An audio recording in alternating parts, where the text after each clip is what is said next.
বল।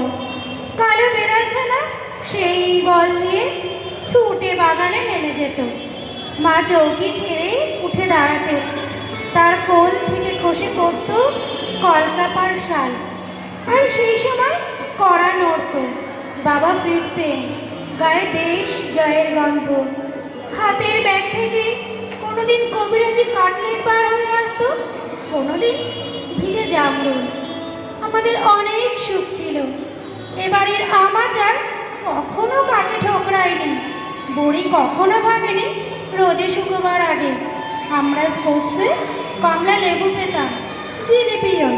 সবুজ ঘুড়ির মতো প্রোগ্রেস রিপোর্ট বুকে চেপে দৌড়ে আসতাম।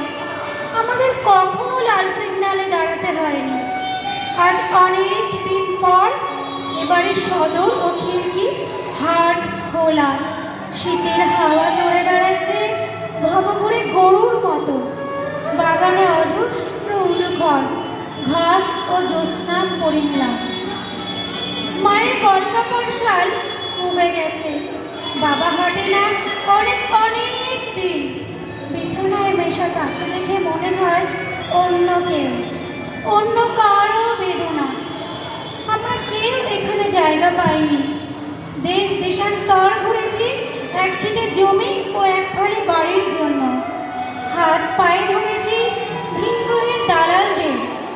মাঝে মাঝে স্টেশনে দেখা হয়ে যায় আমার সাথে বড়দির, রাঙার সাথে মেজদার। কেউ আপ ট্রেন ধরছে, কেউ ডাউন ট্রেন। তার মধ্যে বাতি বুড়ো ঘষা কাজ মুছে যাচ্ছে লণ্ঠনের। ট্রেনের শব্দ এগিয়ে আসতে থাকলে আমরা ওকে বলি, হ্যাঁ রে, আমাদেরও তো দিন ছিল, সুখের দিন। চাকার ঝকঝক শব্দ পাশে পাশে হাঁটে, বলে, সুখের দিন ছিল, হ্যাঁ ছিল দিন সুখের, সুখের দিন ছিল, হ্যাঁ ছিল দিন সুখের।